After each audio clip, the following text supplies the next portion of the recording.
1993, I gave birth to a little girl, and she was premature by 5 weeks. And when she was 6 months old, she started to get very sick with pneumonia. And my husband and I took her into Abbotsford Hospital, and then she was transferred down to BC Children's Hospital. And they had her in there about a week in intensive care. And they were trying to find out what was causing the pneumonia. And then one day at home, I got a phone call, which is a shortened version of this, but I got a phone call to say that we should come into the hospital the next day because they wanted to talk to us.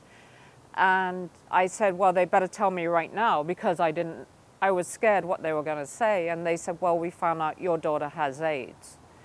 And she was only 6 months old, and we were really, really shocked. I remember I was shaking and just couldn't stop my knees shaking. And they told me that we would have to come in and get tested.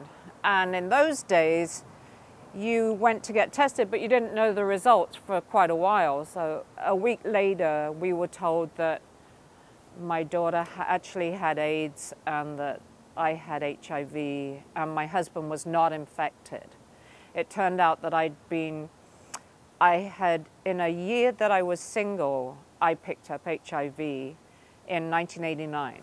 I talked to my sister and told her, but we didn't tell anybody else. We didn't tell friends or family. I told one friend, and we were told by doctors then that to be very careful who we told, because they wouldn't react in the way we thought they would. I've found, even now, that when I meet people and I tell them I'm HIV positive, not one would say to me, oh, okay, I know what that's about. Most people say, well, I'm sorry, but I really don't know anything about HIV. And that bothers me because there's so much news about it, and good news right now, that it's very disturbing that people don't know that you can't pass it on like you used to be able to pass it on.